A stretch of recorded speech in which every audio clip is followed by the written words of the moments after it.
जिज्ञासु मित्रों, बहुत बहुत अभिनंदन है आपका दिव्य सृजन स्पिरिचुअल में। प्रत्येक दिवस की भांति लाइव चर्चा का यह कार्यक्रम फिर शुरू हो रहा है आज। और आज का जो महत्वपूर्ण विषय है वह है अनात्मा क्या है, या फिर अनात्मा का रहस्य। अनात्म वस्तु क्या है, आत्म और अनात्म, यह दो विषय। तो आत्मा क्या है इस पर तो चर्चा होगी, लेकिन आत्मा को समझने के उद्देश्य से ही अनात्म वस्तु को बताया जा रहा है पहले। क्योंकि किसी विषय को अगर समझना है तो उस विषय का जो निषेध है या जो नहीं है, जैसे कि अगर आप ये समझना चाहते हैं कि मिठाई क्या है, कोई भी स्वादिष्ट व्यंजन मिठाई नहीं हो सकता। तो इसीलिए हमें ये जानना होगा कि मिठाई क्या नहीं है। तो जिस भी व्यंजन में नमक पड़ा है, मिर्च पड़ा है, तो उसे हम मिठाई नहीं कह पाएंगे।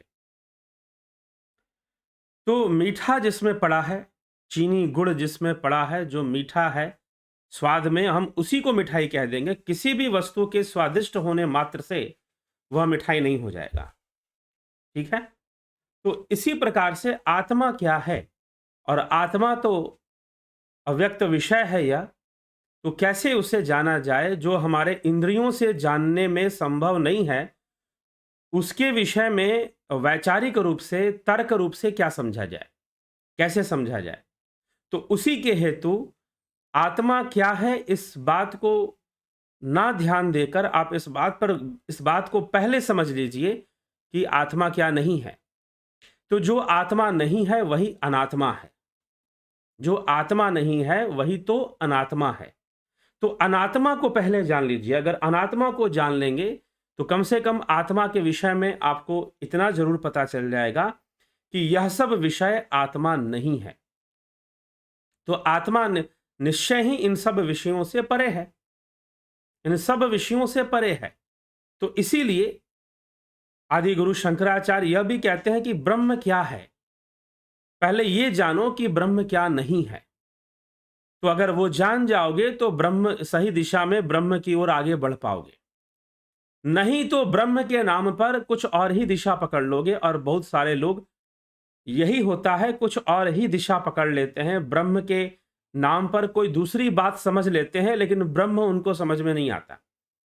और किसी दूसरी बात को समझकर ही उसे ही ब्रह्म ज्ञान कहना शुरू कर देते हैं, उसे ही ब्रह्म ज्ञान कहना शुरू कर देते हैं।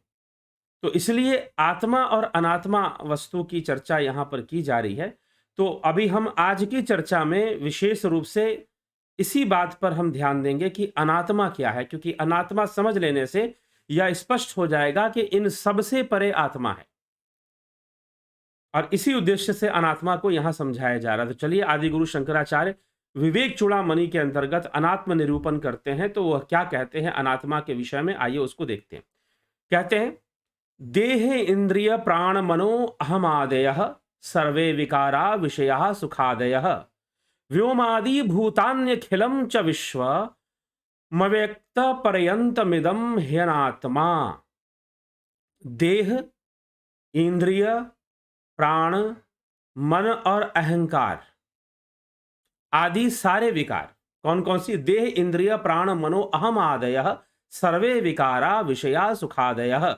अर्थात यहां पर श्लोक में देह इंद्रिय प्राण मनो अहम आदय, अर्थात देह इंद्रिय प्राण मन और अहम, अहंकार जो है, ये सभी सर्वे विकार, इनके सभी विकार और सारे विषय, इनके जितने भी विषय हैं, इन इंद्रियों के सारे विषय, प्राण के सारे विषय, मन के सारे विषय, अहम के सारे विषय, इनके सारे विषय और इनसे प्राप्त होने वाले सुख आदि जो हैं, सर्वे विकारा विषया सुख आदय, अर्थात ये सुख आदि, इनसे, इनके द्वारा अनुभव किए जाने वाले संपूर्ण सुख आदि जो हैं, वह सब क्या है? अनात्मा है, अनात्म वस्तु हैं।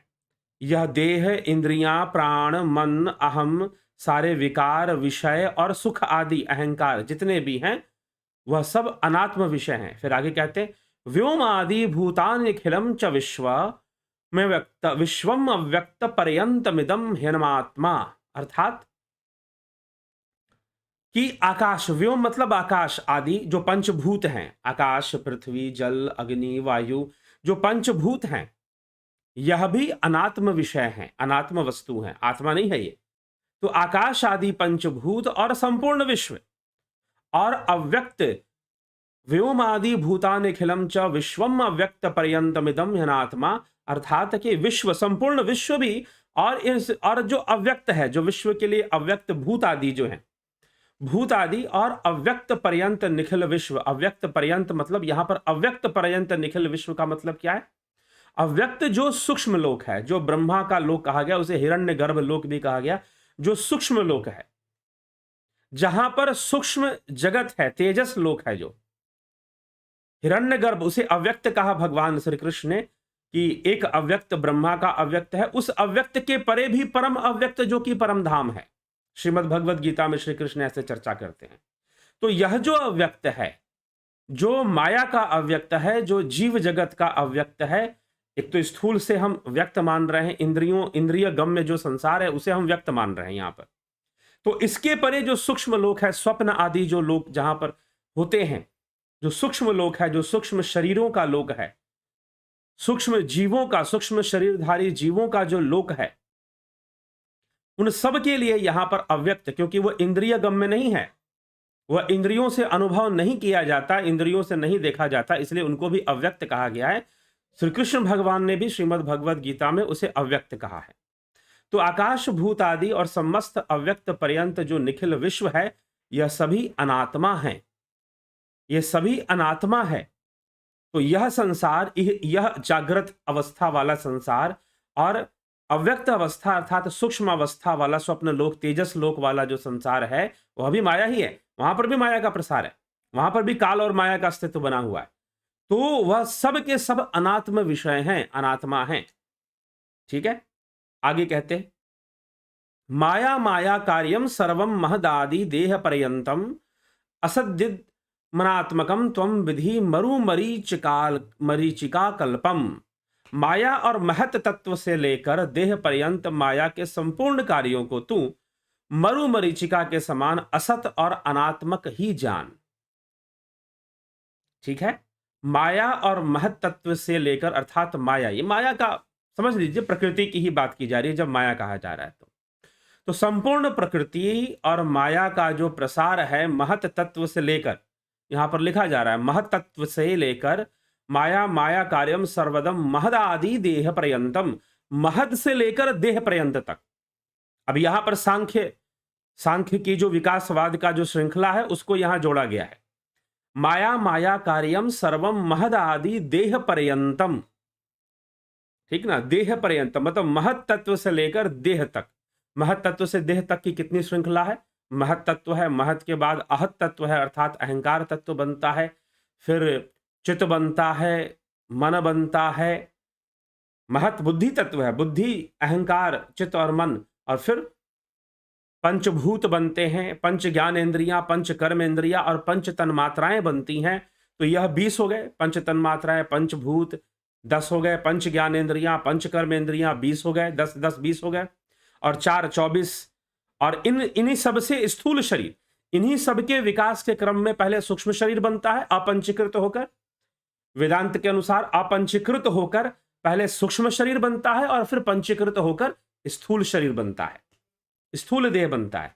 तो इसीलिए यहां पर कहा गया महद आदि देह पर्यंतम, मतलब महत तत्व से लेकर देह तक, स्थूल देह तक जितने भी विषय हैं, महत तत्व से लेकर स्थूल देह तक अर्थात बुद्धि से लेकर इस स्थूल देह तक जितने भी तत्व हैं, ये 24 के 24 तत्व जो हैं सांख्य के, ये सब के सब अनात्म वस्तु हैं, सब के सब अनात्म वस्तु हैं। तो माया माया कार्यम सर्वम महद आदि देह पर्यंतम असद्दिदमनात्मकम तवम विधि मरु मरीचिका कल्पम, अर्थात कि यह संपूर्ण माया जो है यह कैसी है? मरु मरीचिका, मरु मरीचिका कल्पम, मरु मरीचिका के समान है। मरु मरीचिका मतलब मृग मरीचिका कहिए, मरु मरीचिका कहिए, मृद मरीचिका भी कहते हैं।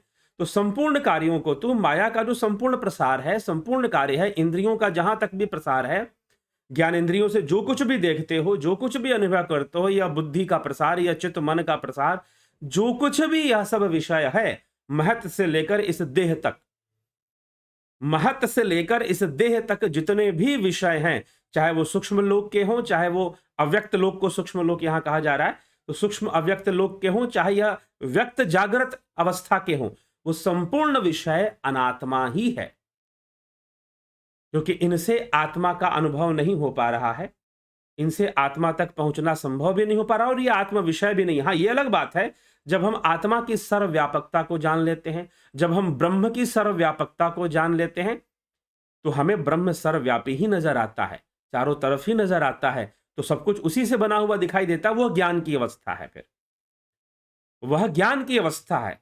लेकिन इन सब के वशीभूत, महत से लेकर, इंद्रियों से लेकर, मन बुद्धि चित्त से लेकर, और इन सब का जो विषय है, इंद्रियां पंचभूतों का विषय, और पंचभूतों से ही तन्मात्राओं का संबंध है, ज्ञानेंद्रियों से ही तन्मात्राओं का संबंध है। ज्ञानेंद्रियां तन्मात्राओं के ही तो ग्रहण करती हैं, रूप रस गंध स्पर्श, हाँ, शब्द, इन सबको हमारी ज्ञानेंद्रियां ग्रहण करती हैं, इन 5 तन्मात्राओं को। तो ज्ञानेंद्रियों से इनका संबंध है। जो भी अनुभव हो रहा है इंद्रियों के वशीभूत, और जो तत्व सामने आ रहे हैं महत से लेकर देह पर्यंत, वह सब के सब माया है, वह सब के सब अनात्म है, वह सब के सब असत हैं। ये सब अनात्मक इनको जानना चाहिए, अनात्मा रूप में इनको देखना चाहिए, सभी सभी अनात्मा। तो अनात्मा क्या है? अर्थात मन आत्मा नहीं है, चित्त आत्मा नहीं है, बुद्धि आत्मा नहीं है, अहंकार आत्मा नहीं है, 3 गुणों का की विषमता भी आत्मा नहीं, उनकी उन्हीं से तो सब हो रहा है।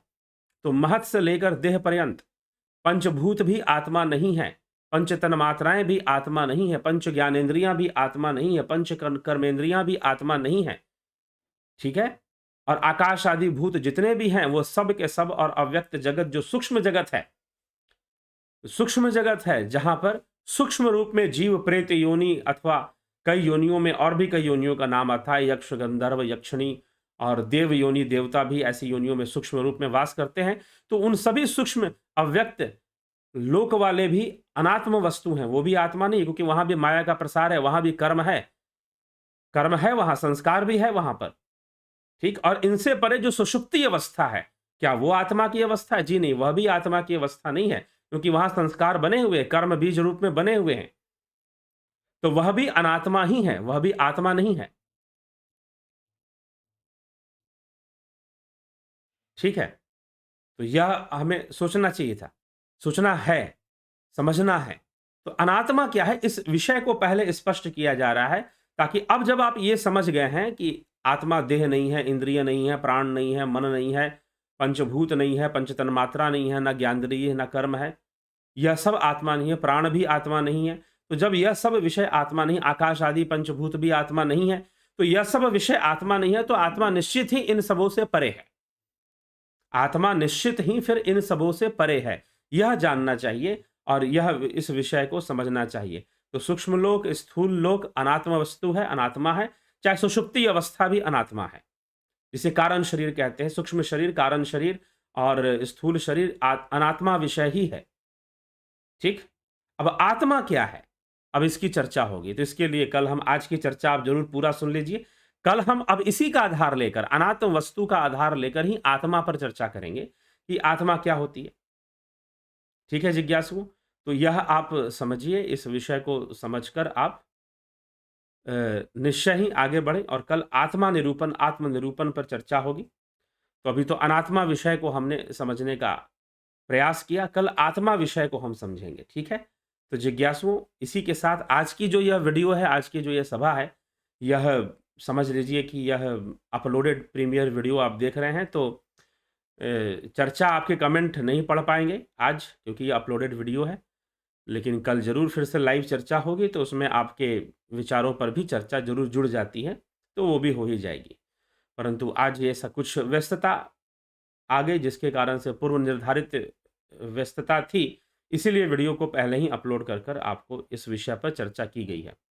तो चलिए, और ध्यान योग का जो कोर्स है 14 दिसंबर से शुरू हो रहा है, लोगों ने ज्वाइन करना शुरू कर दिया है।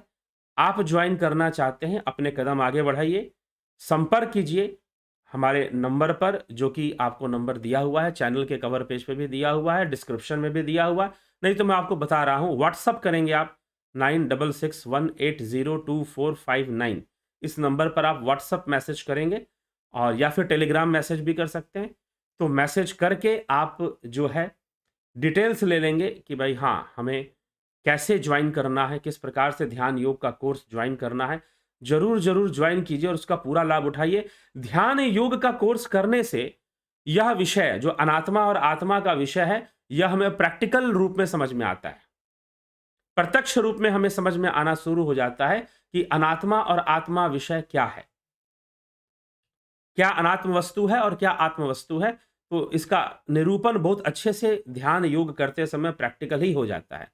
तो यह हमें समझना चाहिए और ध्यान योग की ओर हमें आगे बढ़ना चाहिए। ध्यान योग की साधना हमें करनी चाहिए और करते हुए हमें आगे बढ़ते हुए अपने जीवन का कल्याण करना चाहिए। तो जिज्ञासुओं, इसी के साथ विचारों को विराम देंगे। आप ज़रूर ध्यान योग ज्वाइन करने के लिए आप संपर्क करें और संपर्क कर इसका पूरा लाभ उठाइए। तो बहुत-बहुत आभार आप सभी का। जुड़े रहें, बने रहें और लाभ उठाते रहें।